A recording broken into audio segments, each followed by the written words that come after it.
നമ്മൾ നാൻടോങ്ങിൽ ഇപ്പോൾ മൂന്നാമത്തെ ദിവസമാണ്. നാൻടോങ്ങിന് അവിടെ തൊട്ട് മുമ്പിൽ അപ്പാർട്ട്മെൻറ്റ് തൊട്ട് മുമ്പിൽ നമുക്ക് കിട്ടുന്ന ബ്രെഡ് ഷോപ്പിൽ നിന്നുള്ള ബ്രെഡാണിത്. അപ്പോൾ ഇവിടെ ഒരുപാട് ബ്രെഡ്സൊക്കെ അവൈലബിൾ ആണ്. ഇപ്പോൾ കസ്റ്റാർഡ് അവൈലബിൾ ആണ്, കേക്ക്സ് അവൈലബിൾ ആണ്, പിന്നെ അതുപോലെ തന്നെ ബ്രെഡ്സ് അവൈലബിൾ ആണ്, സാൻഡ്വിച്ച് അവൈലബിൾ ആണ്, പിന്നെ ബർത്ത്ഡേ കേക്ക്സ് അവൈലബിൾ ആണ്. അത്യാവശ്യം നല്ലൊരു ഷോപ്പാണ് ഇവിടെ. നല്ല നല്ല ഫ്രഷ് ബ്രെഡ് അവിടെ കിട്ടുന്നത്. അപ്പോൾ നമ്മൾ ഇപ്പോൾ നമ്മളിവിടുത്തെ ബ്രെഡ് നോക്കുമ്പോൾ ഭയങ്കര സോഫ്റ്റാണ് ബ്രെഡ്. എനിക്ക് തൊടുമ്പോൾ നമുക്ക് ഭയങ്കര സോഫ്റ്റ് ആയി. ഞാനിപ്പോൾ ഇന്നലെയും മിനിഞ്ഞാന്നും നമ്മൾ കഴിച്ചായിരുന്നു. നല്ല ബ്രെഡായിരുന്നു. അതുപോലെ തന്നെ നല്ലേ അത്യാവശ്യം നല്ല എല്ലാ ഫ്ലേവേഴ്സും നോക്കുമ്പോൾ കാലിഫോർണിയ റൈസിൻ ടോസ്റ്റ്, അതേപോലെ തന്നെ ക്യാരറ്റ് ടോസ്റ്റ്. ഇതിപ്പോൾ നമ്മളെടുത്താണ് ഇത് ഇവിടുത്തെ ചിക്കൻ സാൻഡ്വിച്ചാണ് ഇവിടുത്തെ.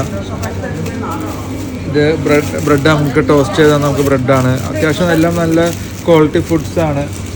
നമുക്ക് ഓൾമോസ്റ്റ് എല്ലാ സിറ്റീസിലും നമുക്ക് ഇതുപോലെ ഷോപ്സൊക്കെ അവൈലബിൾ ആണ്. വലിയ എക്സ്പെൻസീവ് ഒന്നല്ല.